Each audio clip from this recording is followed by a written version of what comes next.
बिस्मिल्लाहिर्रहमानिर्रहीम। सर जी, आज मैंने आपको कोई कॉन्सेप्ट सिखाने के लिए नहीं बुलाया।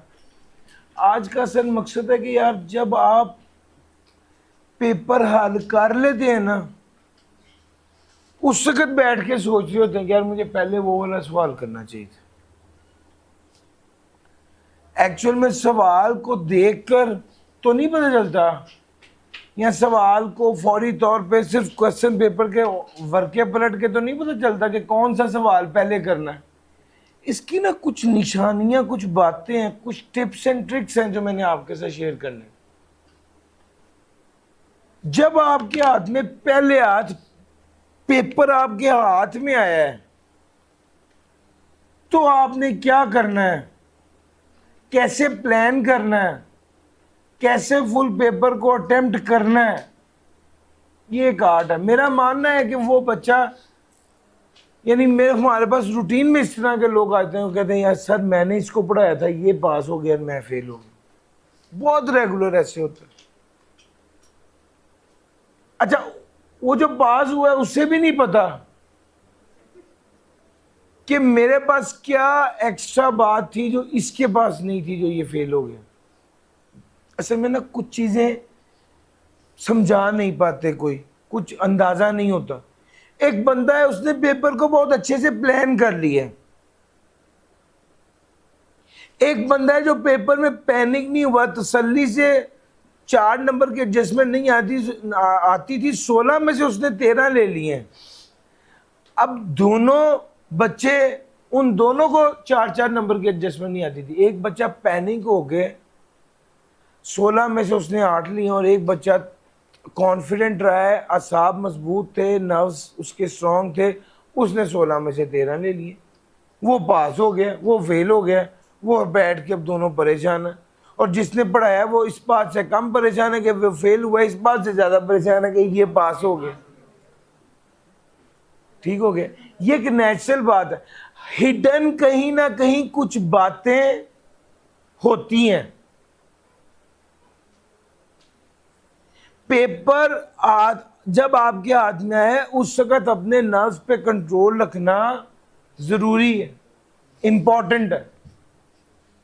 दूसरी बात यह है कि आप ड्यूरिंग द पेपर कैसा परफॉर्म करते हैं, क्या सोच रहे हैं, किस तरतीब से सवालों को हल कर रहे हैं, जो नहीं आ रहा उसका कितना प्रेशर ले रहे हैं, और जो आ रहा है उसको कितनी तसल्ली से हल कर रहे हैं। ये सारी चीजें काउंट कर रही होती। जिस तरह आपको इंडिविजुअल सारी बातें पता हों, इंडिविजुअल सारी एडजस्टमेंट आती हों, लेकिन जब आप वो न्यूमेरिकल हल करने लगते हैं तो आपसे नहीं होता है। टाइम ऐसा हो जाता है ना, बिल्कुल ऐसा ही बाज़ होगा। तो आपको इंडिविजुअल टॉपिक्स आते होते हैं, लेकिन जब आप ओवरऑल पेपर हल करने लगते हैं तो वो आपसे उतना बेहतर नहीं हो पाता। हम आज जो डिस्कशन करने जा रहे हैं वो overall paper handling discussion, overall paper को कैसे हैंडल करना चाहिए, ये एक आर्ट है। और ये हम आपको इससे पहले सिखा ही नहीं सकते थे भाई। पहले सिलेबस कंप्लीट कराते, आपको रिवीजन कराते, फिर ही ये बात सिखाते ना कि यार 100 नंबर के पेपर को हाथ कैसे डालना है, उसको कवर कैसे करना है, उसको डील कैसे करना है। एक डिस्कशन हमारी होती है प्री मॉक।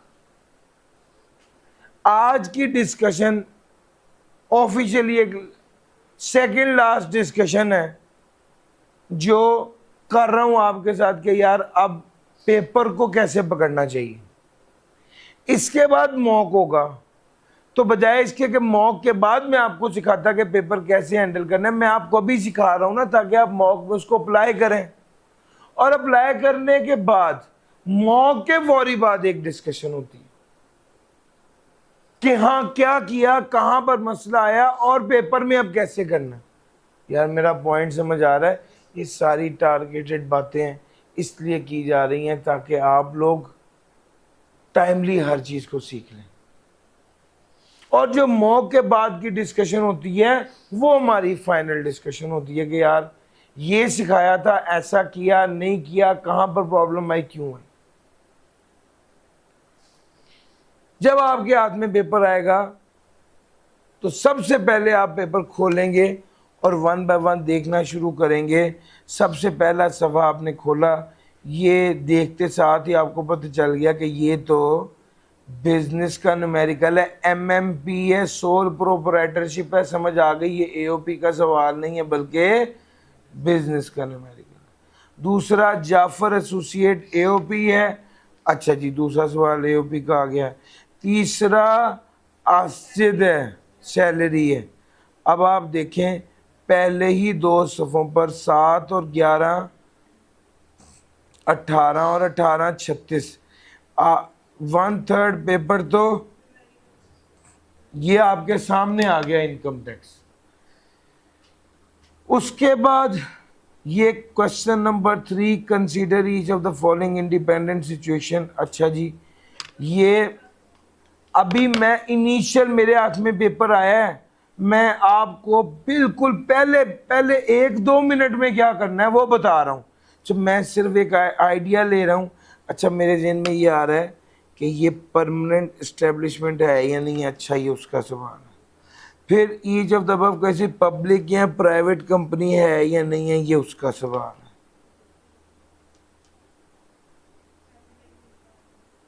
आगे आ गया Haryana various source of income. अच्छा, ये इनकम है, लॉसेस का ट्रीटमेंट बताना है। 6 नंबर का टोटल इनकम और टैक्सेबल इनकम। ये फिर दोबारा, यानी ये समझ लो कि आप 11, 12, 13 वो चैप्टर जो है, वो जो जोन है उसमें से लॉसेस का सवाल आ गया। यार, यहाँ लॉसेस आना होता है या क्रेडिट आना होता है, क्योंकि जाहिर बात है अगर लॉस आ जाए तो फिर क्रेडिट से सवाल नहीं बन पाता। अच्छा जी, फिर उसके बाद आ गया सफदर मलिक पाकिस्तानी सिटीजन है। Discuss the tax implication of foreign source income receive by foreign source income, यानी चैप्टर नंबर 13 से रिलेटेड सवाल है। रॉबर्ट नील ब्रिटिश वो है। Discuss the tax implication of the salary receive by Robert Neil. अच्छा जी, ये वाली बात आ गई।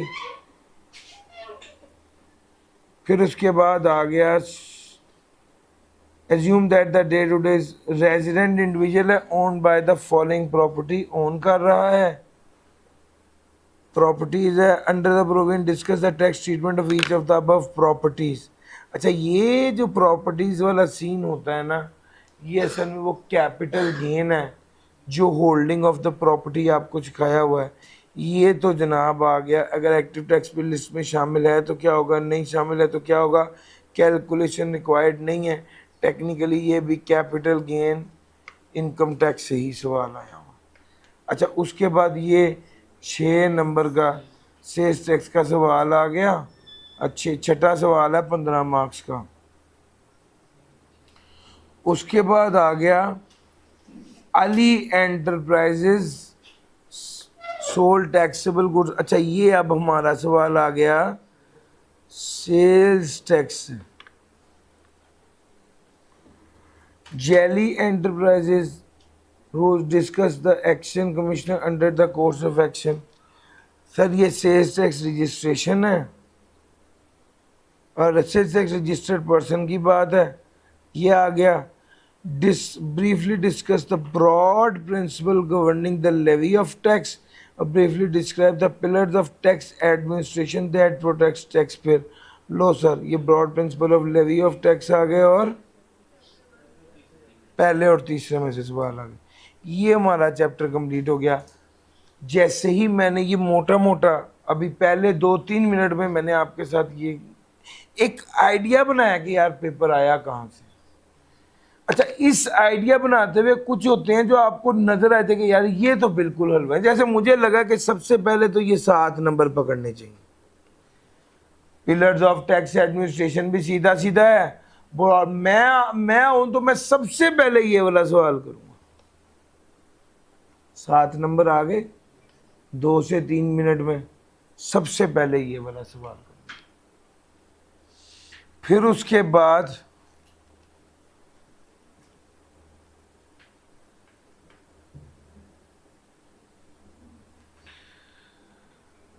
सेल्स। अब यहां पर कैटेगरी होती है एक होते हैं लॉन्ग न्यूमेरिकल्स,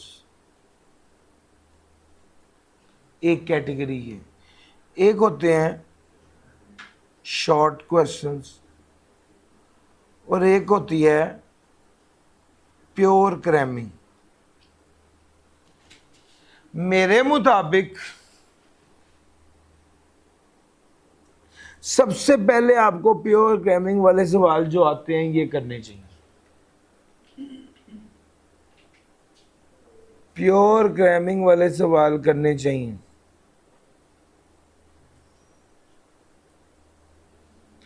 ये जैसे ये 7 नंबर का सवाल, ये कैटेगरी है कि ये प्योर क्रैमिंग है, ये सबसे पहले कर लें, फिर उसके बाद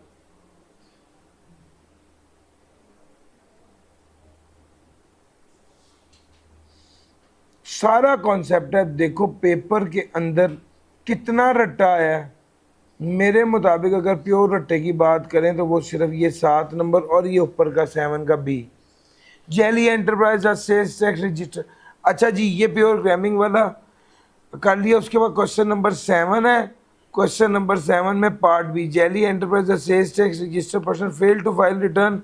अगर कोई बंदे ने रिटर्न फाइल नहीं की डिस्पाइट रिसीविंग अ नोटिस, तो क्या करेगा कमिश्नर, क्या रूल है और क्या कर सकता है। ये क्रैमिंग वाला सवाल है। अगर एक बंदा जिसको रिटर्न फाइल नहीं की जिस बंदे ने, उसको क्या किया जाएगा। Discuss the course of action available to JE against Jelly Enterprise against the action of Commissioner Inland Revenue. Sir जी वो उसको नोटिस देगा despite receiving a notice from the commissioner. उसको नोटिस को रिप्लाई करेगा, रिस्पॉन्ड करेगा और उसे बताएगा कि जो है वो I was not required to file a return, या जो जस्टिफिकेशन जब वो अपॉर्चुनिटी ऑफ बीइंग हर्ड मिलती है या नोटिस आता है तो उसके जवाब में जो जस्टिफिकेशन है वो दी जाती है जेई की तरफ से। एक्शन क्या कर सकता है कमिश्नर इनलैंड रेवेन्यू, अगर उसको registration sales tax registered person तो वो ऑलरेडी है। अब वो बंदा अगर उसने 6 माह fail to file return despite receiving a notice, हाँ अब अगर तो 6 माह तक कंसेक्यूटिव उसने रिटर्न फाइल नहीं की तो उसे अनरजिस्टर कर देगा। और अगर उसको रिटर्न फाइल करनी चाहिए थी और उसने रिटर्न फाइल नहीं की तो फिर उसको सस्पेंड भी कर सकता है। सस्पेंशन में भी हमने पढ़ा है fail to file a return, और डी रजिस्ट्रेशन के केस में भी पढ़ा है कि इस बंदे को वो कर दिया जाएगा। यही सर यहाँ पर लिखना था।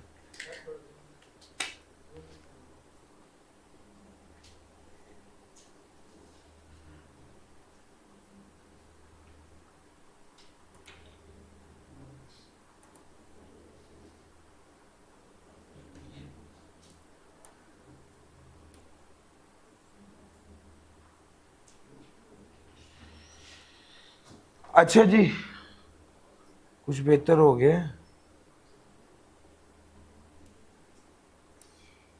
चलो फिर उसके बाद आया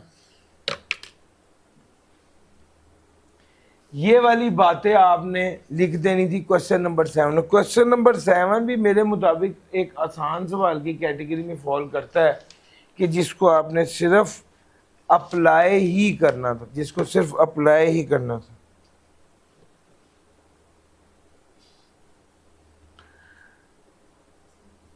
अच्छा जी, ये वाली बात अब आ गई।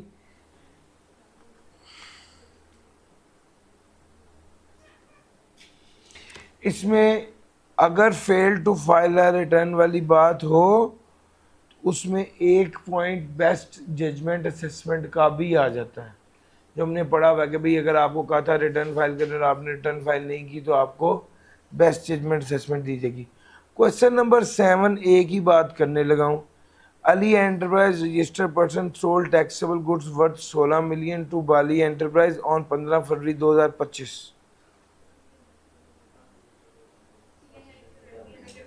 रजिस्टर्ड पर्सन ने चीजें बेची हैं बाली एंटरप्राइज को। अगर Bali enterprise is not registered तो फिर क्या होगा? सर हमने ये बात बताई हुई है कि सप्लायर्स टू, अगर सप्लायर्स टू अनरजिस्टर्ड पर्सन की जाए और वो और तो उसके अंदर जो है वो 10 मिलियन तक आप कर सकते हैं। ऊपर वाला जो 6 मिलियन है, ऊपर वाला जो 6 मिलियन है इस पर इनपुट क्लेम करेंगे पहली बात। फिर अगर वो रजिस्टर्ड नहीं है तो फर्दर टैक्स लगाएंगे, फर्दर टैक्स भी लगेगा ना 4%। अच्छा, where B is not registered under the sales tax act and engage in the sale of exempt supply. तो भाई अगर वो बंदा रजिस्टर्ड नहीं है लेकिन वो एग्जाम्प्ट सप्लाई कर रहा है तो हम क्या करें? एई के पॉइंट ऑफ व्यू से बताएं हम क्या करें भाई? हम तो इनपुट क्लेम करेंगे। Whether is entitled to claim related input, yes.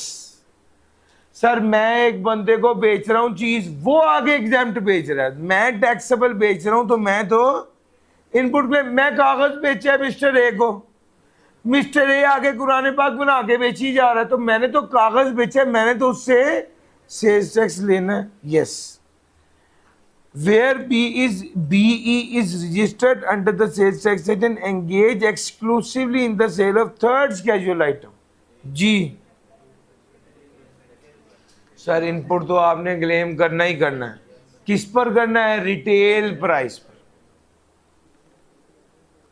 Where B is registered under the sales tax act as an importer, exporter sorry, भैया आपने उसे चीजें दी, आपने उस, भैया रिफंड तो उसने लेना है ना, आपके लिए तो वो एक बंदा है, उसको आपने चीजें बेची, आपने उससे टैक्स वसूल करना है, वो आगे एफबीआर से रिफंड लेगा, ये उसकी सरदर्द है। यहां पर बात ये कि आपने एई के पॉइंट ऑफ व्यू से कहना है कि वो इनपुट क्लेम करेगा या नहीं करेगा।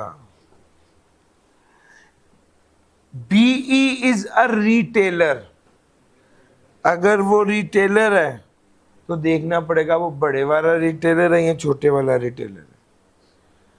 अगर तो बीई इज अ रिटेलर है और वो बड़े वाला रिटेलर है फिर तो सिंपल इनपुट क्लेम करेंगे।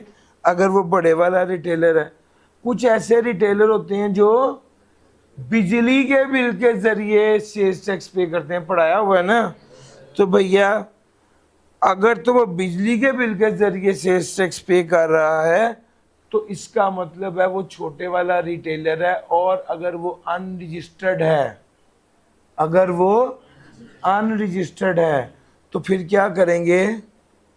इसको कहते हैं टीयर 1 रिटेलर। टीयर 1 रिटेलर कौन सा है? बड़े वाला रेट। इस पर तो इनपुट टैक्स क्लेम कोई मसला नहीं। और अगर अदर देन टीयर 1 है, नहीं अदर, वैसे टीयर 2 कह लें या अदर देन टीयर 1 कह लें तो वो सेफ रहेगा, वैसे टीयर 2 भी होता है। अगर अदर देन टीयर 1 रिटेलर है और ये अनरजिस्टर्ड है तो सर अनरजिस्टर्ड बंदे के हवाले से हमने क्या कहा है? 10 million is the maximum input जो कि आप क्लेम कर सकते हैं। 10 मिलियन पे इनपुट टैक्स क्लेम कर सकते हैं, 6 मिलियन पे इनपुट टैक्स क्लेम नहीं करेंगे। This was question number 7।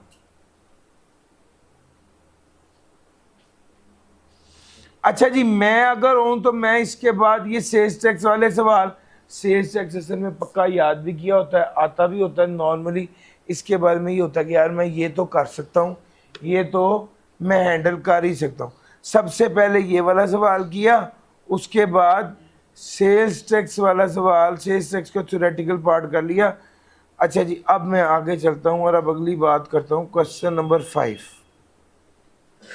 Question number 5, question number 5 है सफदर मलिक। इसको मैं थोड़ा बड़ा कर दूं।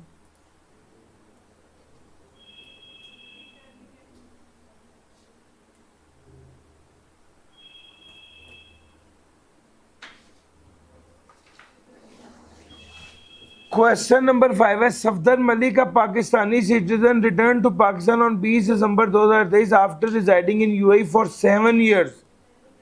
Returning expatriate. He has remained in Pakistan since his return on 28 August 2024. He received consultancy income equivalent to rupees 1960 from client based in UAE. The payment was made directly into the Pakistani bank account. Assume that the consultancy income is not. जी जी sir, वो किस साल वापस आया है? Tax year 2024 में वापस आया है भैया। टैक्स ईयर 2024 की 20 को वापस आया ना, तो टैक्स ईयर 2024 में वो रेजिडेंट था, तो जिस साल वो रेजिडेंट हुआ वो साल और उससे अगला साल। सर इस साल की इसकी इनकम, फॉरेन सोर्स इनकम क्या होगी? एग्जेम्प्ट होगी। अब इतनी सी बात आपने अप्लाई करनी थी, बट फिर वही बात है, मैं इसको रट्टा नहीं मानता, मैं इस सवाल को कॉन्सेप्ट मानता हूँ। जिस बच्चे को ये पता है कि रिटर्निंग एक्सपेट्रिएट और उसकी फॉरेन सोर्स इनकम एग्जाम्प्ट होती है 2024 में, ये लिखना क्या है? अब यहाँ पर एक चीज़ और है बेटे जो आपको सीखने की ज़रूरत है, वो होती है एप्लीकेशन एबिलिटी। एक बच्चा है वो अक्ल इस्तेमाल किए बगैर वो जो रट्टा लगाया हुआ है वो एज इट इज़ लिख देता है, और एक बच्चा है जो ये लिखता है कि Safdar Malik is a resident person in tax year 2025. He is actually a returning expatriate in tax year 2024. He became resident, और उसके बाद रूल लिखता है if a person is a returning expatriate then his foreign source income will be exempt in the year in which he became resident and in the following year. So in tax year 2025 his foreign source income will be exempt.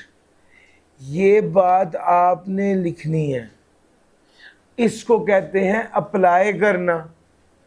अगर बच्चा इसको apply ना करे, 4 number हैं यार, आपको आखिर तो कुछ बात करनी है ना उसके साथ। अगर आप अपना ही बस रूल लिखें और इसको सर इसको आपको एक्सप्लेन करना पड़ेगा, अपने नॉलेज को इस्तेमाल करके इसका जवाब लिखना पड़ेगा। ये रट्टा नहीं है, ये एप्लीकेशन है। रट्टा ज़्यादा आसान होता है, एप्लीकेशन में सिर्फ रट्टा नहीं होता बल्कि उससे अगला स्टेप उस नॉलेज को, उस रट्टे को इस्तेमाल भी करना होता है। अच्छा जी, अगली बात, Robert Neal, a British government official, has been assisting Pakistani geophysicists in oil exploration in the rural area. अच्छा जी, the British government has transferred a salary equivalent to 32 million into his Pakistan bank account, which was specifically opened for this purpose.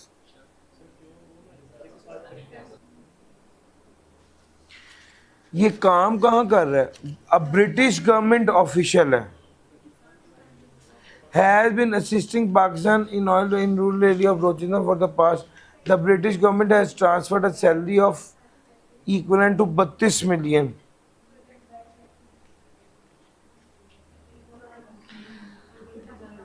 Sir जी एक point है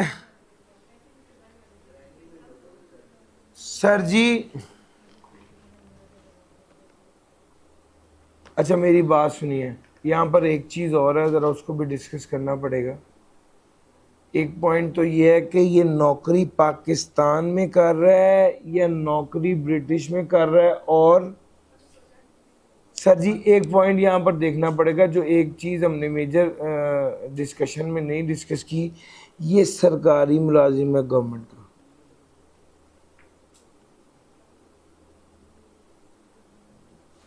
और हमने एक बात कही थी कि अगर पाकिस्तान में मौजूद जो ईरानी एम्बेसी है उसमें ईरानी सरकारी मुलाजिम काम कर रहा है, क्या उसकी सैलरी पे टैक्स लगेगा? तो हमने क्या कहा था?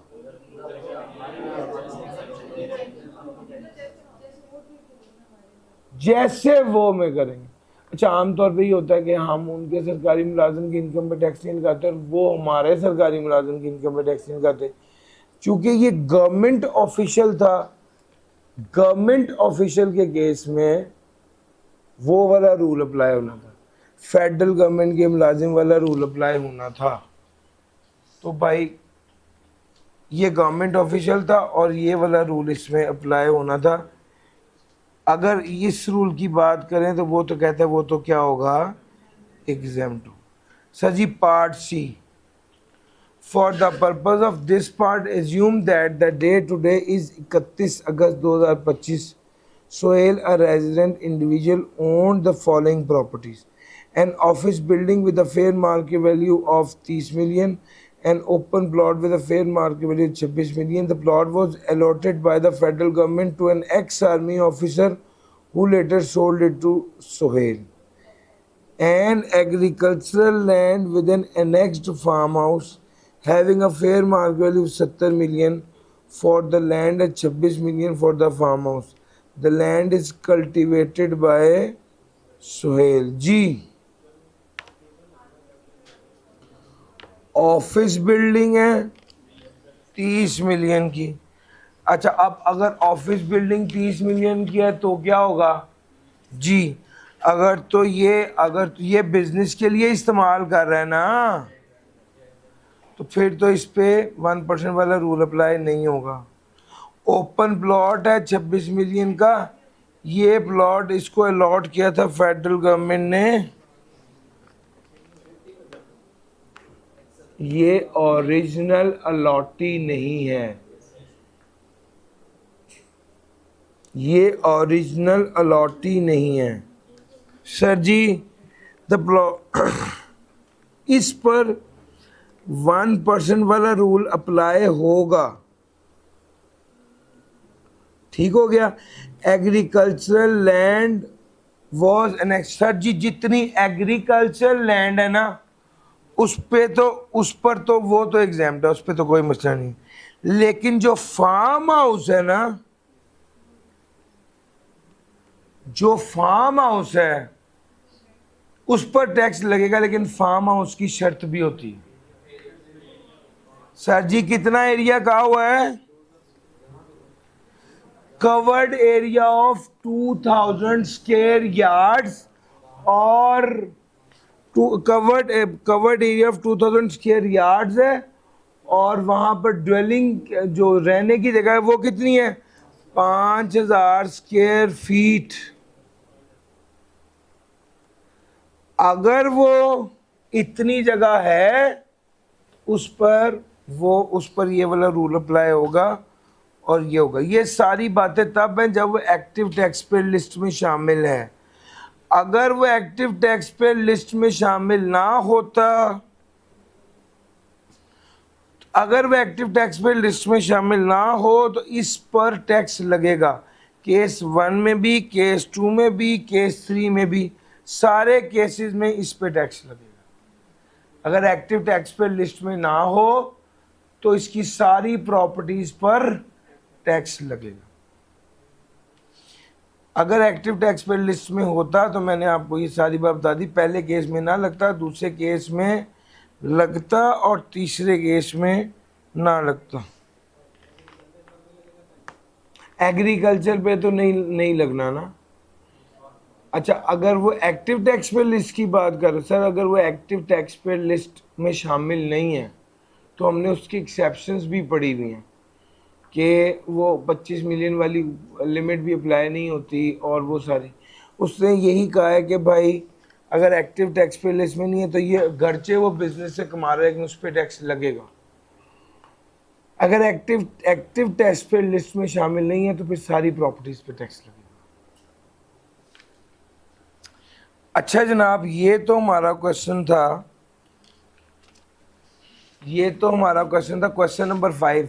अच्छा ये वाले छोटे न्यूमेरिकल हैं जो मैंने आपको कहा हुआ है कि ये मेरे लिए दूसरे नंबर पे आते हैं, यानी मैं सेकंड प्रायोरिटी इसको देता हूँ, पहले रट्टे वाले तो गुजर गए, और रट्टे वाला आना ही आपको 7 से 10 नंबर का ही है, ज़्यादा आपको यही वाले सवाल आने। अब इसमें भी ये वाला जो सवाल है, जैसे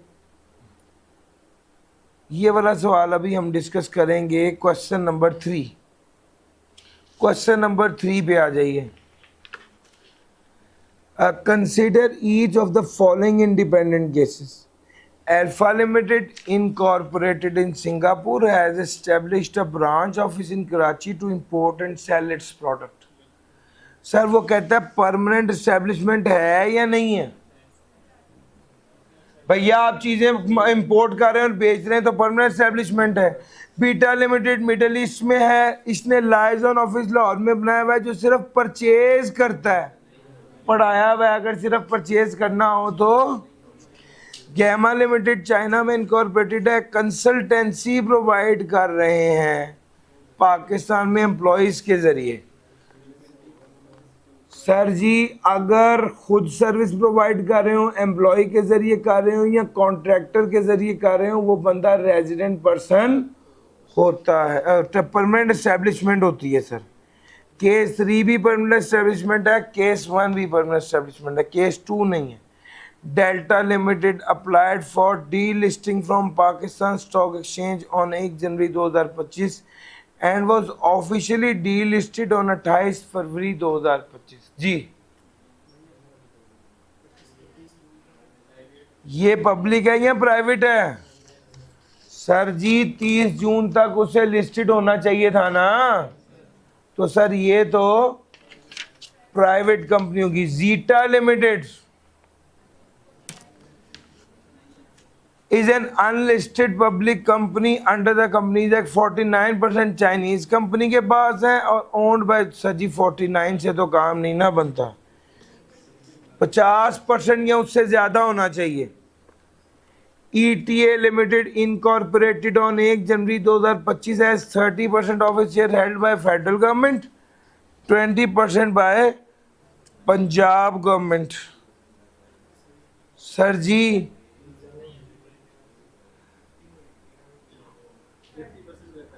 50% बाय प्राइवेट कंपनी। सर हमने क्या पढ़ा हुआ है, 1 जनवरी 2025 को 30% shares are held by federal government, 20% are held by Punjab government और 50% are held by private company. सिर्फ फेडरल गवर्नमेंट जो है उसके भी 50% फेडरल गवर्नमेंट के पास हो। सर हमने पढ़ा हुआ है 50% शेयर फेडरल गवर्नमेंट के पास हो या 50% शेयर प्रोविंशियल गवर्नमेंट के पास हो या 50% शेयर ऐसी फॉरेन गवर्नमेंट के पास हो या 50% शेयर ऐसी फॉरेन कंपनी के पास हो जो कि wholly owned by foreign government. Sir यही पढ़ा हुआ है ना? सर दिखाइएगा सर, ये बुक दिखाइएगा ज़रा मुझे।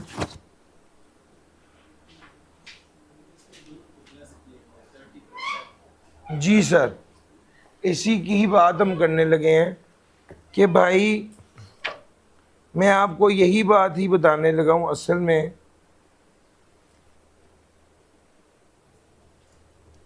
चैप्टर नंबर 4 में है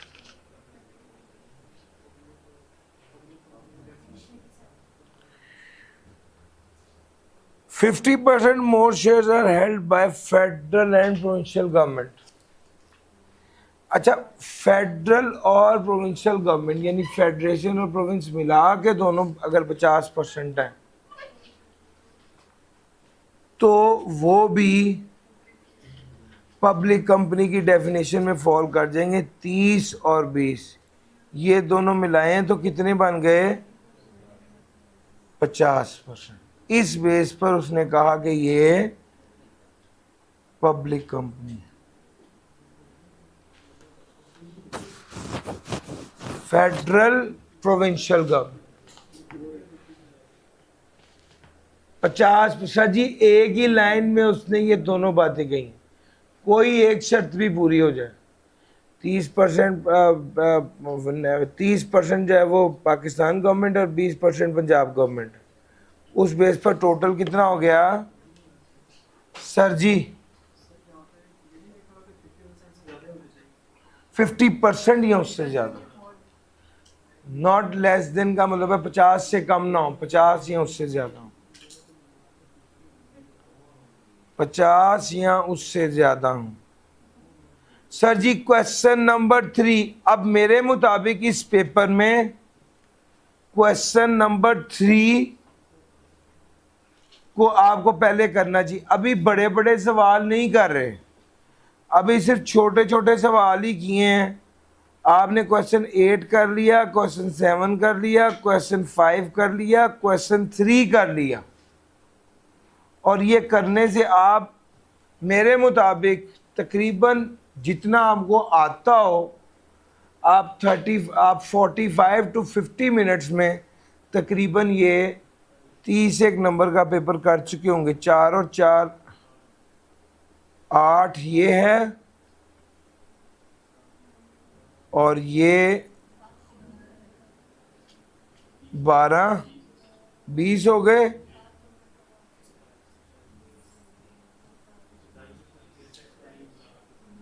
सर जी 20 और ये कितना बन गया है?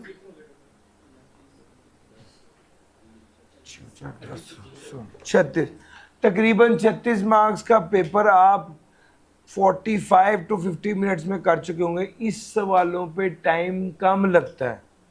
अगर आपको आते हो तो आपने 2 लाइनें लिखनी होती हैं। इन सवालों पे टाइम कम लगता है, टाइम हमेशा न्यूमेरिकल में ज़्यादा लगता है। लो सर, इसके बाद जो अगला सवाल है,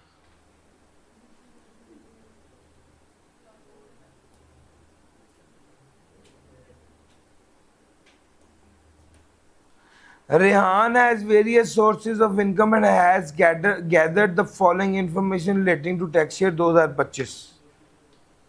वो कहता है jewellery gain, profit on debt, loss, loss gain, business loss और लॉस फ्रॉम अदर सोर्स। वो कहता है टोटल इनकम बताओ जी, टोटल इनकम कितनी बनेगी?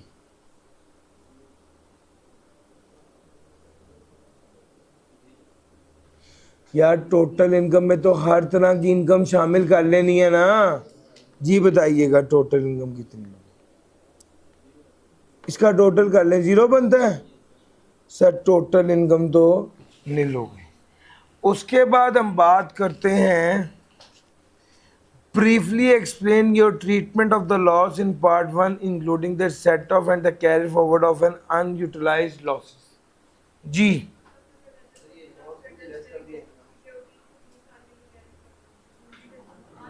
पहले लॉसेस के ट्रीटमेंट की बात कर लें।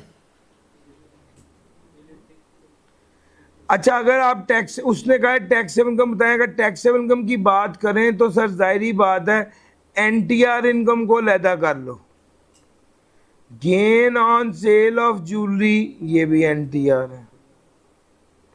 सर जी ये फादर से जो ज्वेलरी मिली है, सर फादर से जो ज्वेलरी मिली है ये एग्जाम्प्ट है। इस पे तो ये गिफ्ट होता है ना, गिफ्ट जो मिलता है उस पर टैक्स नहीं लगता। अच्छा जी प्रॉफिट ऑन डेट, सर जी ये भी एनटीआर नहीं है, सेपरेट ब्लॉक आइटम है। Loss on disposal of private company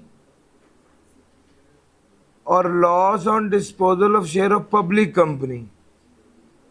gain on disposal of security, business loss from UAE और लॉस। सर जी फॉरेन का भी लॉस है, फॉरेन का भी लॉस है। पाकिस्तान सोर्स में अदर सोर्स का भी लॉस है, फॉरेन का भी लॉस है और पाकिस्तान सोर्स में अदर सोर्स का भी लॉस है। फिर एक तरफ गवर्नमेंट सिक्योरिटी को बेचने पर क्या मिला है? गवर्नमेंट सिक्योरिटी को बेचने पर गेन हुआ है। क्या ये गेन, सिक्योरिटी को बेचने पर गेन, इस पब्लिक कंपनी को की डिस्पोजल पर लॉस के साथ एडजस्ट होगा? द आंसर इज क्या एडजस्ट होगा या नहीं होगा? तो इसकी बात है कि भाई ये बिल्कुल एडजस्ट होगा। इसको करेंगे तो ये कितना आ जाएगा? -1 आ जाएगा। अच्छा लेकिन ये दोनों सिक्योरिटीज हैं। सिक्योरिटीज का मतलब है ये तो एनटीआर नहीं है, इसको तो कंसीडर ना करो। ये तो एनटीआर नहीं है, इस बिजनेस लॉस है सर, ये सर जी ये तो एनटीआर में शामिल होता है ना, फॉरेन इनकम एनटीआर में शामिल होती है। फॉरेन सोर्स इनकम जो है वो तो एनटीआर में शामिल होती है। इसमें लॉस आया हुआ है तो इसको भी कंसीडर कर लेते हैं। फॉरेन लॉस, फॉरेन लॉस सिर्फ फॉरेन इनकम के साथ एडजस्ट होगा और किसी के साथ एडजस्ट नहीं होगा, एग्री। तो फिर उसके बाद हमारे पास आ गया प्राइवेट कंपनी के शेयर्स का डिस्पोजल 3 का। अब हम करेंगे ये कि टोटल, इसको ऐसे कर लेते हैं कि टोटल इनकम तो आपकी थी 0। आप जब टोटल इनकम से टैक्सेबल इनकम पे आते हैं तो क्या करते हैं पता है आपको? आप एग्जेम्प्ट, सेपरेट ब्लॉक आइटम और एफटीआर इसको रिवर लेस करते हैं, ऐसे ही करते हैं। फिर उसके बाद ज़कात लेस कर देते हैं और फिर आपके पास टैक्सेबल इनकम आ जाती है। हम भी यही करते हैं सर। सबसे पहले बात देखिए एग्जेम्प्ट इनकम। एग्जेम्प्ट इनकम ने प्लस हुई हुई थी, माइनस होना। Gain on sale of jewellery, ये तो एनटीआर है, इसको छोड़ दो। Profit on debt from saving account, ये सेपरेट ब्लॉक आइटम है, इसको क्या करो, लेस कर दो। Loss on disposal of shares of private company, ये प्राइवेट कंपनी है, एनटीआर है, इसको छोड़ दो। Loss on disposal of share of public company, sir जी ये सेपरेट ब्लॉक आइटम है, ये माइनस थी, इसको प्लस कर दो। रिवर्स कर रहे हो ना, उल्टा। अच्छा, gain on disposal of government security, ये प्लस थी, इसको माइनस कर दो। उसके बाद आ गया बिजनेस लॉस फ्रॉम यूएई। भाईजान ये लॉस तो एडजस्ट नहीं होना, इसको भी क्या कर दो, ये माइनस था, इसको प्लस कर दो। लॉस फ्रॉम अदर सोर्स, ये तो एनटीआर है, इसको छोड़ दो। सर जी ये सारी एडजस्टमेंट करेंगे। अब बताइए क्या आ रहा है, यानी 0 में -8, -5, -4 +6 +7। जी आंसर क्या आ गया सर? ये टैक्सेबल।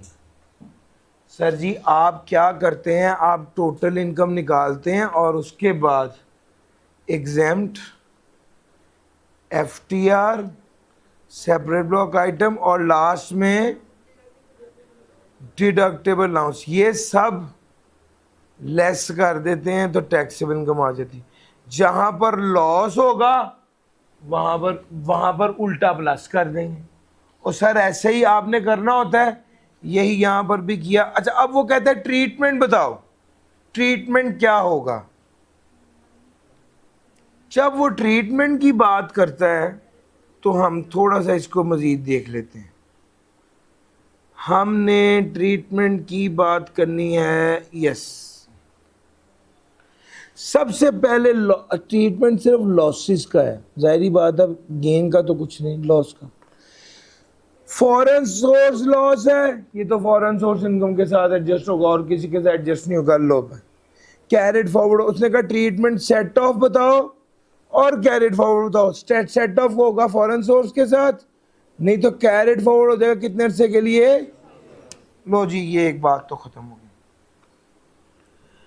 उसके बाद आ गया पब्लिक कंपनी का लॉस। अच्छा सिक्योरिटी का लॉस है, ये सिक्योरिटी के गेन के साथ एडजस्ट हो जाएगा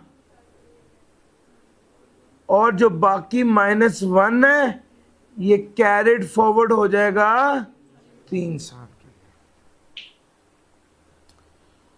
उसके बाद आ गया प्राइवेट कंपनी का लॉस है और अदर सोर्स का लॉस है। सर जी ये जो लॉस फ्रॉम अदर सोर्स है ना, इसको पहले एडजस्ट करना है। प्रॉफिट ऑन डेट तो सेपरेट ब्लॉक आइटम है, इसको साइड पे करो। ये वाला जो अदर सोर्स का लॉस है, ये एक का लॉस एडजस्ट हो जाएगा और बाकी डेड हो जाएगा, चूंकि ये कैरिड फॉरवर्ड नहीं होता। तो भैया ये जो अदर सोर्स का लॉस है, ये कैपिटल गेन के साथ एडजस्ट हो जाएगा, और अगर एडजस्ट ना हो सका तो कैपिटल लॉस के साथ एडजस्ट हो जाएगा, नहीं तो बाकी डेड हो जाएगा। लास्ट में क्या आ गया? प्राइवेट कंपनी का लॉस। ये लॉस एडजस्ट नहीं होगा, बल्कि भैया प्राइवेट कंपनी के शेयर से ना कोई गेन बचा ही नहीं जिसके साथ एडजस्ट हो, तो ये कैरेट फॉरवर्ड हो जाएगा 6 साल के लिए। सर जी मेरा पॉइंट समझ आ रहा है? इस तरह से इसको करना था। 6 नंबर की एडजस्टमेंट थी। अब जितना भी टाइम टेकिंग हो, इस पे 18 मिनट नहीं लगने थे, 15 मिनट नहीं लगने थे, इस पे रिलेटिवली कम टाइम लगना था। आपने टोटल इनकम निकालनी थी। टोटल इनकम का मतलब है सब कोई टोटल कर दो। आपने टैक्सेबल इनकम निकालनी थी, टैक्सेबल इनकम से ये सब कुछ लेस कर दो। ये उसके बाद आपने लॉसेस की बात करनी थी, तो भाई अलग-अलग हेडिंग, इसकी हेडिंग, इसकी हेडिंग, इसकी हेडिंग, इसकी हेडिंग, अलग-अलग हेडिंग दी। सिक्योरिटी का लॉस सिक्योरिटी के गेन के साथ एडजस्ट कर लो, अदर लॉस को पहले एडजस्ट कर लो, अदर सोर्स के लॉस को, बाकी जो प्राइवेट कंपनी के शेयर्स का लॉस था उसको कैरेट फॉरवर्ड कर दो। लो सर, ये दिस वाज क्वेश्चन नंबर 4।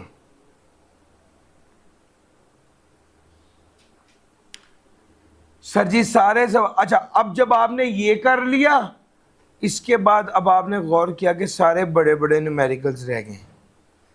क्या करना चाहिए सर जी? क्या करना चाहिए? अब ये जो सवाल, अब बाकी बड़े सवाल रह गए, इसमें क्या करना चाहिए था? तो इसका बात ये कि भाई मेरे पास, मेरे जहन में फौरन आया है, सैलरी का न्यूमेरिकल बड़ा हलवा होता है। मैं 7 नंबर का सैलरी का न्यूमेरिकल है वो करता, वो आपको मैं ऑलरेडी करवा चुका हूं। उसके बाद आ गया सेल्स टैक्स का। सर जी मैं, आपकी चॉइस है असल में। आम तौर पे अब देखें, ये वाला सवाल है, मुझे सिर्फ ये पता है कि ये सैलरी का है, और मुझे ये पता है कि यार मेरी सैलरी के न्यूमेरिकल की तैयारी अच्छी है, या मुझे सैलरी के न्यूमेरिकल आसान लगते हैं, तो मैं इसलिए इसकी तरफ गया हूँ। अच्छा, मुझे उसके बाद मेरे जहन में आता है कि मैं सेल्स टैक्स का न्यूमेरिकल कर लूँ। उसके बाद मैं एओपी की वर्किंग करता, और सबसे आखिर में मैं बिजनेस वाला न्यूमेरिकल करता। इस तरतीब से चलता। सर याद रखना, कुछ बच्चे, उनको 80 मार्क्स का पेपर आता होता है, 85 मार्क्स का पेपर आता होता है, फेल हो जाते हैं। क्यों? मुश्किल सवाल पहले शुरू कर लेते हैं, पेपर को हैंडल नहीं ठीक तरीके से कर पाते। आपने सबसे पहला सवाल करना शुरू किया, पहली एडजस्टमेंट आपको नहीं आ रही, दूसरी एडजस्टमेंट आपको नहीं आई, तीसरी एडजस्टमेंट आपको नहीं आई, अब आप ऐसे हो गए हैं। इंशाल्लाह मैं को द मोमेंट आपका दिल खिंचा और आपको लगा, आप ना सर पैनिक हो जाए, भाई आप आसान सवाल करो। पहले देखते साथ ही मैंने पहले 1 मिनट में सोच लिया था, मैंने पहले 8वां सवाल करना सोचा है ना। उसके बाद मैंने कहा यार ये सेल्स टैक्स की थ्योरी का पार्ट है, ये करता हूं। सर पेपर में घबराना नहीं, और पेपर में अगर इस तरह करके आपको कोई 1-2 एडजस्टमेंट अगर कहीं यार मैं इस पे लानत भेज दूं, मैं दूसरा सवाल करता हूं, अपने आप को ऊपर रखना है। जिस वक्त आपको लगता है ना कि यार ये पेपर जो है ना ये मेरे सर पे चढ़ रहा है, बस फिर हो गया काम। सर 5 नंबर का सवाल, जो एडजस्टमेंट नहीं आती उसकी क्या वर्थ है? 2 नंबर 4 नंबर लानत भेजें उसके ऊपर, 96 में से पास हो। सवाल नहीं आता, 10 number, 12 number, 15 number, sir 20 number के सवाल नहीं आते, आपने परेशान नहीं होना। 80 में से आराम से 50 आ सकते हैं सर। यकीन करें, 70 का अटेम्प्ट करके पास होने वाले बुतेरे बच्चे को मैं जानता हूं। लेकिन फिर जब आप 70 का, जो 70 वाला अटेम्प्ट किया उसने, वो इतना अच्छा किया कि उसमें से उसके 50 आ गए। कोई इतनी बड़ी बात नहीं है यार। 70 नंबर का पेपर आपने अटेम्प्ट किया हो और हर जो सवाल अटेम्प्ट किया वो भी 80% ठीक है, तो भी भाई ये 56 मार्क्स बनते हैं। 70 का 70% भी ठीक हो फिर भी 49 बनते हैं यार। आपके पास गलती। सर जी एक बात करूं, 49 पे तो फेल अब नहीं हो रहा ना कोई। मैं आपको एक पॉइंट सिखा रहा हूं कि यार आप मेंटली इतने स्ट्रांग हो। सारी बात दिमाग की है। आप बच्चा पेपर में बैठा बैठा फेल हो जाता है जब वो सोचता है मैं नहीं कर सकता। सर आपको 25 नंबर का पेपर नहीं ना आता, यकीन करें इस इत्मीनान के साथ बैठेंगे मैं 75 में से पास हो जाऊंगा और आप आराम से पास होंगे। लेकिन अगर आप अपने दिमाग पे सवार कर लेंगे, यार ये जो पेपर आपके सामने आया ना, इसमें से 50 नंबर लेने कोई मुश्किल नहीं थी, कोई मुश्किल नहीं थी। लेकिन शायद 4 सवाल 3, यानी इसमें से 25 नंबर, 25 एक नंबर का पेपर ट्रिकी भी है, तो क्या 75 नंबर आसान है, 25 नंबर ट्रिकी है। यार आप सिर्फ उस आसान में से 75 में से 50 नहीं ले सकते, ले सकते हैं। ये सारी बात दिमाग की है। आपने अपने आप को हर वक्त यही समझाना है कि ऑल इज वेल, हो जाएगा, कर रहा हूं, नहीं करना छोड़ो यार, नहीं आता कोई बात नहीं, बाकी कर लेता हूं, बाकी कर लेता हूं, बाकी कर लेता हूं, दूसरा सवाल कर लेता हूं। आपको लग रहा है पहली एडजस्टमेंट नहीं आई, दूसरी नहीं आई, तीसरी नहीं आई, पहले सवाल में आपके साथ ये हो जाए, आपका मोरल डाउन हो जाएगा। जब आपका मोरल डाउन हो गया तब आप गए। आपने अपने मोरल को नहीं डाउन होने देना। आपने वो तो एडजस्टमेंट नहीं है, आपने कहा चलो मैं इसको बाद में देखता हूँ, मैं कोई और सवाल पकड़ लेता हूँ।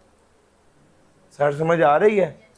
तो भाई पूरा अच्छा, बाज़ौक़ात ऐसा हो जाता है जो सवाल आप पहले पकड़ते हैं वही मुश्किल निकल आता। यानी मैंने ये छोटे छोटे सवाल कर लिए, अब ये बड़े सवाल आए, मैंने पहले ही सैलरी का ये वाला सवाल पकड़ा, सैलरी के बाद इसका सेल्स टैक्स का सवाल बड़ा ही मुश्किल निकला है। हो जाता है ऐसा, तो कोई बात नहीं, परेशान नहीं होना। अगला सवाल शुरू करें, उसको छोड़। आपने इनिशियल रीडिंग में हिसाब लगा ली कि यार गड़बड़ाहट ज़्यादा हो रही है, तो इसको छोड़ें, अगला सवाल शुरू करें, फिर सरसराहट, गुदगुदाहट सब कुछ हो जाएगा। दूसरा सवाल शुरू। सर जी सारे सवाल मुश्किल नहीं होते यार। आप देखेंगे जिस पेपर में सेल्स टैक्स का सवाल मुश्किल आया उसमें इनकम टैक्स का बड़ा आसान सवाल आया। जिस पेपर में इनकम टैक्स का मुश्किल आया उसमें सेल्स टैक्स का आसान आया। सारे सवाल, सारा पेपर मुश्किल होता नहीं है। हाँ, दो तरीके होते हैं। बाज़ औक़ात पूरा सवाल ही मुश्किल होता है, बाज़ औक़ात एक सवाल में 2 एडजस्टमेंट मुश्किल होती है। तो अगर एक सवाल में 2 एडजस्टमेंट मुश्किल है तो उस सवाल को काट डालें, और अगर एक सवाल पूरा ही मुश्किल है तो फिर उसको छोड़ें और आसान सवाल जो दूसरा है उसको करें। यार मेरा पॉइंट समझ आ रहा है? ये सारे फैसले आपने ऑन द स्पॉट पेपर में लेने हैं। मैं एक बार इस वजह से फेल हुआ हूं कि मैंने क्वेश्चन नंबर 7 अटेम्प्ट किया, मुझे 4 करना चाहिए था। लेकिन ये बात आपको बाहर निकल के समझ आती है और उसकी सज़ा आपको 6 माह भुगतनी पड़ती है। लेकिन जाहिर बात है वो फाइनल का पेपर था और वो पेपर भी रिपोर्टिंग का था जिसमें 18 नंबर वाले 4 सवाल थे, तो उसमें उतना ज़्यादा मार्जिन नहीं होता, लेकिन इस पेपर में होता है। मैंने नहीं आज तक कभी सुना कि कोई बच्चा टैक्स के पेपर में कह रहा हो सर मैं करता रहा, मुझसे हुआ नहीं, टाइम ख़त्म हो गया। ऐसा नहीं होता। टाइम होता है, मुनासिब टाइम होता है आपके पास, पेपर करने का टाइम मुनासिब होता है। तो आप टाइम आउट नहीं होते इस पेपर में, जो सबसे बड़ा एक वो होता है मसला। हाँ, करना क्या है, आपने अप्रोच ठीक करना है। आपने जो पहली बार आइडिया करके फिर उसके बाद सवाल को जो इनिशियल रीड करना है ना, उसमें हिसाब लगा लेना है कि भाई इसकी 2 एडजस्टमेंट मुझे नहीं आती, बाकी 4 आती हैं, सवाल पकड़ा जाएगा, उसको कर दें। क्योंकि जब आप एक बार उसको डिटेल से रीड करते हैं तो आप 4-5 मिनट उस पर लगा चुके होते हैं। हाँ, एक सवाल आपने रीड किया, आपको पता चला 8 एडजस्टमेंट है, मुझे तो 6-7 नहीं समझ आ रही, उस सवाल को छोड़ें, अगला करें। क्योंकि वो 5 मिनट तो ज़ाया हुए, लेकिन वो जब आप उस सवाल को करेंगे तो आप डीमोटिवेट इतना हो जाएंगे कि बाकी पेपर उड़ जाएगा। तो अपने आप को खुश आपने खुद रखना है, इस दुनिया में कोई आपको खुश नहीं रख सकता। आपको खुद अपने आप को खुश और हैप्पी रखना। बंदा गिरता है, गिर के भी कहता है या अल्लाह इसमें तेरी कोई मसलियत होगी, और खुश हो जाता है।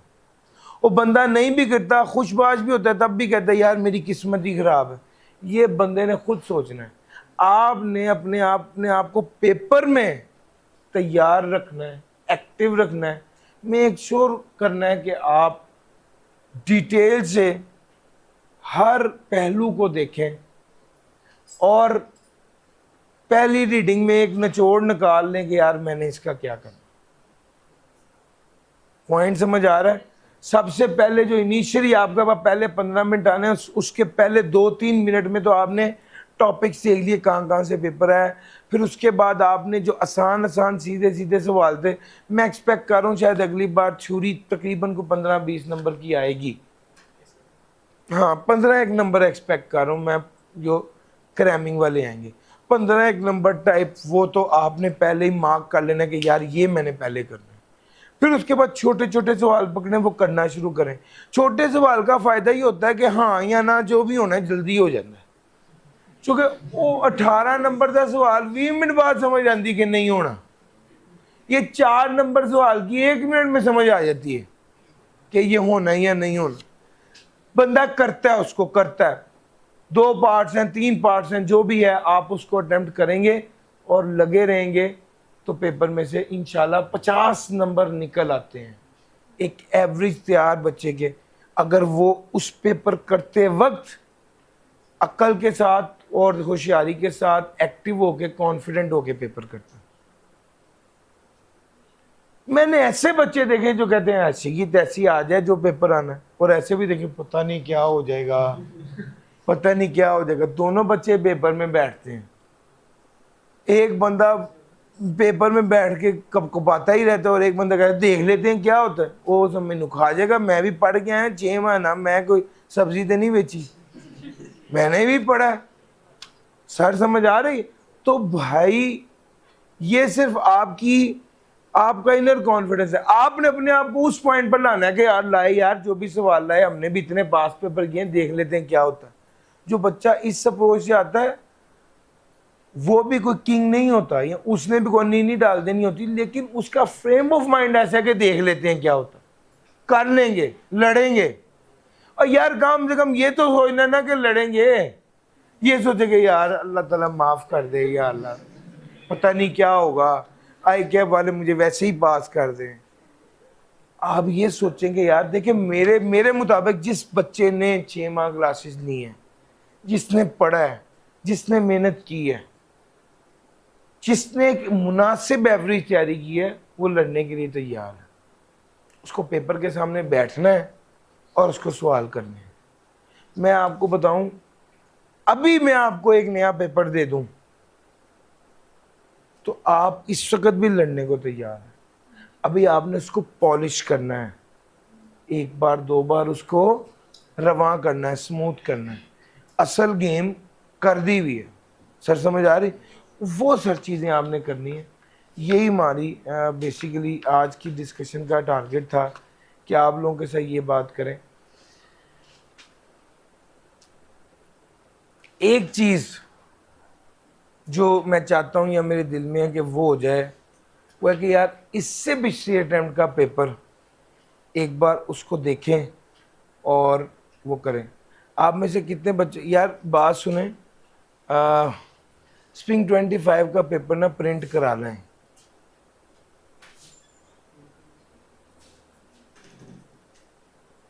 ठीक हो गया? आप 1 मिनट पॉज कर दीजिए। जी सर 15 मिनट हो गए हैं।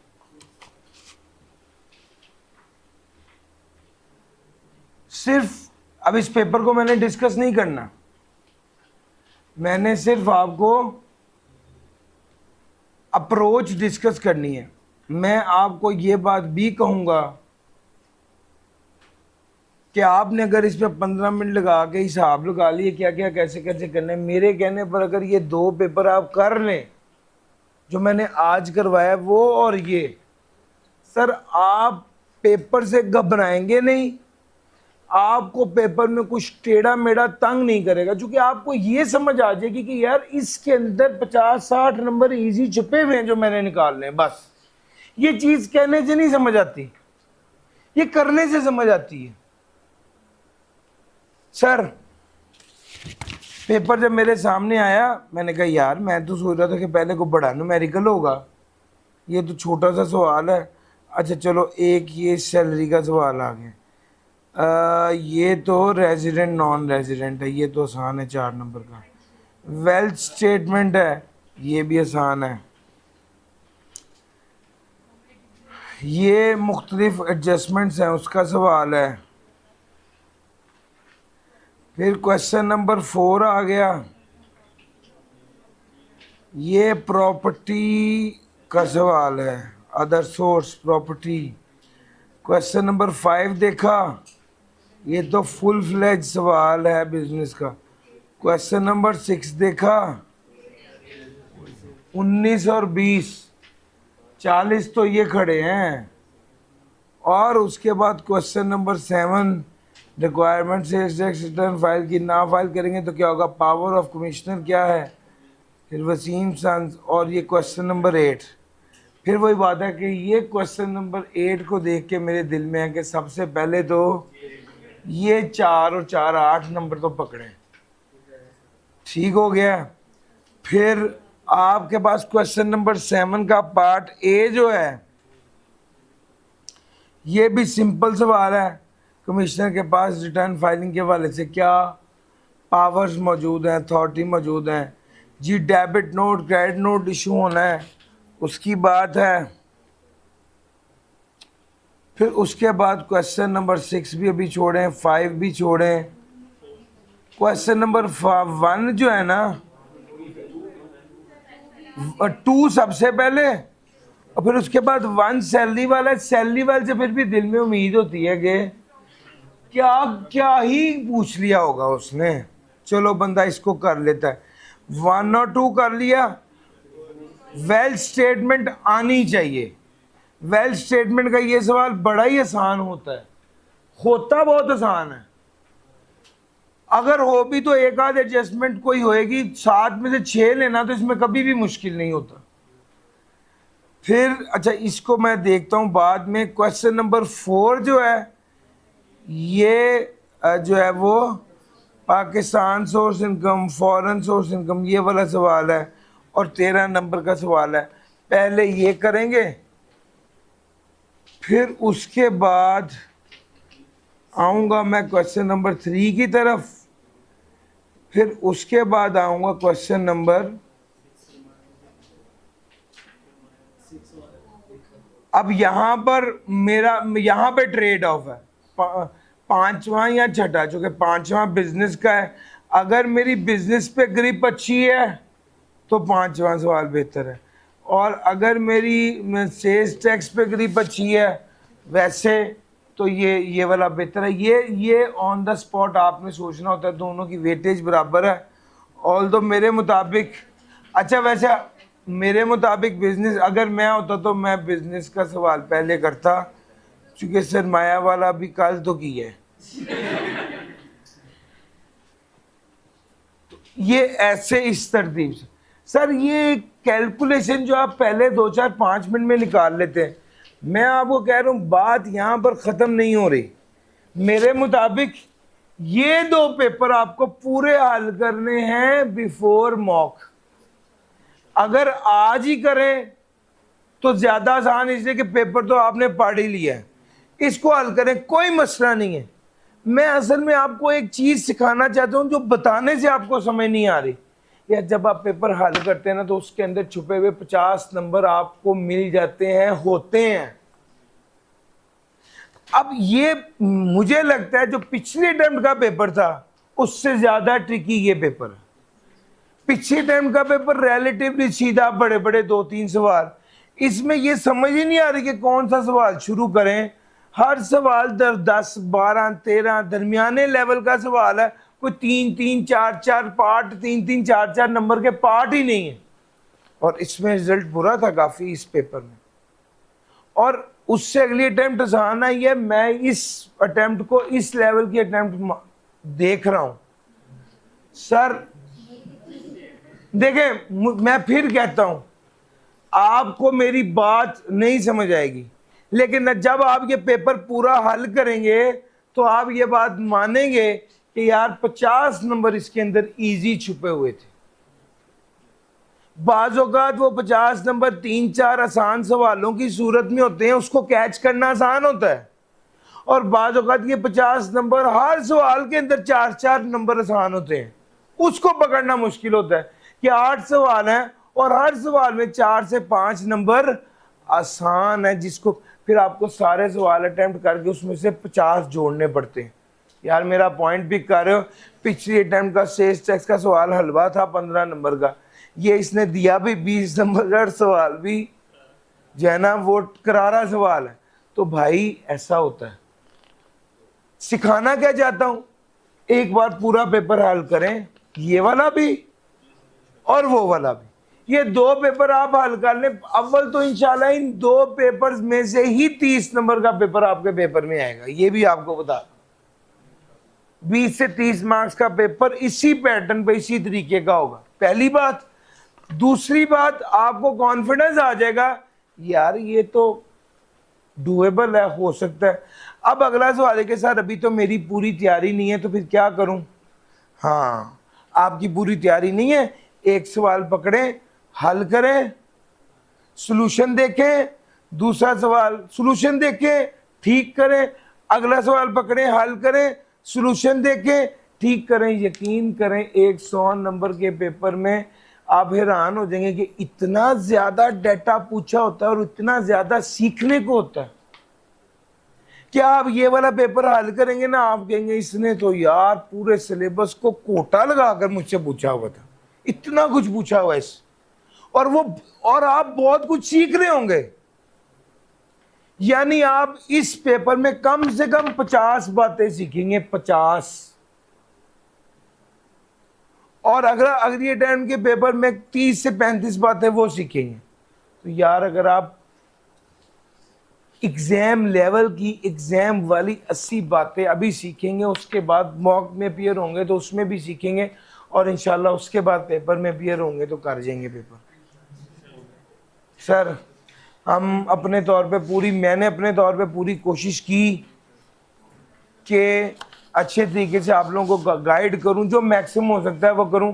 अलबत्ता आखिरी कंक्लूडिंग बात यह है कि मॉक की तैयारी भरपूर करके आइएगा। इंशाल्लाह मॉक के फौरी बाद डिस्कशन होगी, जिसमें उस मॉक को डिस्कस करेंगे, इस पेपर को और इससे अगले पेपर को। ऑटम 24 और स्प्रिंग 25 इज योर पेपर, जो आपको करना चाहिए।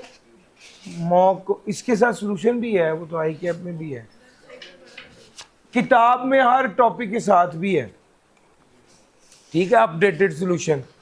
वो करें, वो करेंगे, आपको गेम समझ आ जाएगी और इंशाल्लाह ये पेपर इसी अटेम्प्ट में पास करें।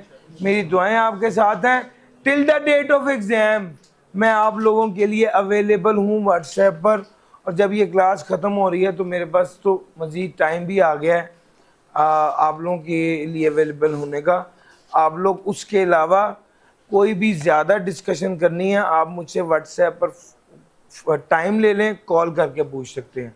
उसके अलावा अगर आप लाहौर में ही हैं और आप आकर कोई बात पूछना चाहते हैं, मुझे बता दीजिए। मैं अव्वल तो SBI में ही होता हूँ, बट अगर आप मुझे बता देंगे तो मैं मेक श्योर करूँगा कि उस टाइम पर आपके लिए एक्सक्लूसिवली अवेलेबल हूँ। कोई भी बच्चा, कोई भी एक बच्चा जो मुझसे कुछ पूछना चाहता है व्हाट्सएप पर पूछे। कोई लंबी बात करनी है, कॉल का टाइम ले ले, कॉल पर पूछ ले अगर लाहौर में। और अगर इससे मज़ीद उसने कोई डिस्कशन करनी है तो मुझसे टाइम लेकर आ जाए। मैं till the date of exam. SBI में आपके लिए अवेलेबल होऊंगा, आपके जो इश्यूज हैं उसको रिजॉल्व करने के लिए। थैंक यू जी, अल्लाह हाफ़िज़।